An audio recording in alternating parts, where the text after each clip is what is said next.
তুই মিমের বড় ভাইরে কি কইছিস? যা সত্যি তাই কইছি।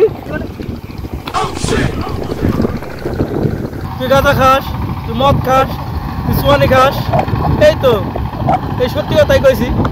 আমি মদ খাই, আমি গাঁজা খাই, আমি সোয়ানি খাই, তুই আমার ভাই ভাই এই কথা বলতে পারলি? হ্যাঁ, এটা কোনো কথা? হ্যাঁ ভাই হস তাই কইছে। আমি তো সবসময় সত্যি কথা কই। তুই গাঁজা খাস, তুই মদ খাস, সোয়ানি খাস, যা সত্যি তাই কইছি। আমি কি খাই না খাই সেটা তুই আমার গার্লফ্রেন্ডের ভাইয়ের কাছে বলেছিস। গার্লফ্রেন্ডের ভাইয়ের সাথে আমার এমনিতেই জ্ঞানজাম, তার উপর যদি কালে শুনে যে রাজু এসব খাই, তাহলে ওর বোনে কি আমার সাথে বিয়ে দিবে? হ্যাঁ, আজকে বাড়িতে আসিস দেখুন তো।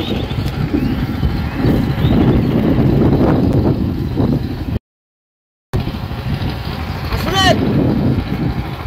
মিমের জন্য আমি সব কিছু ত্যাগ করতে পারি, তোর দ্বারাই বাড়ি ত্যাগ করা।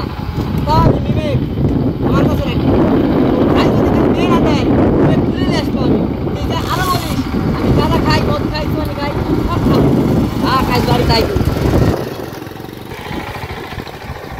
আরে ভাই, কার জন্য আমি কি করতেছি? একটা ভাইরে আশা ছিল মানুষের মতো মানুষ করুম, ওরে আমি কোনোদিনও সৎ ভাই ভাবি নাই, আপন ভাই ভাবছি। আইসারা লাত্তি মেরে ফেলাই দিল। ও তো সত্যি গাঁজা মদ সোয়ানি খায়, সত্যি কথাই তো কইছি, আমি তোর মিথ্যে কথা কই নাই। ওর হাতে যদি ওই মিমের বিয়ে হয় না, ওই শরীর জীবনে তো জ্বালা হয়ে যাবো।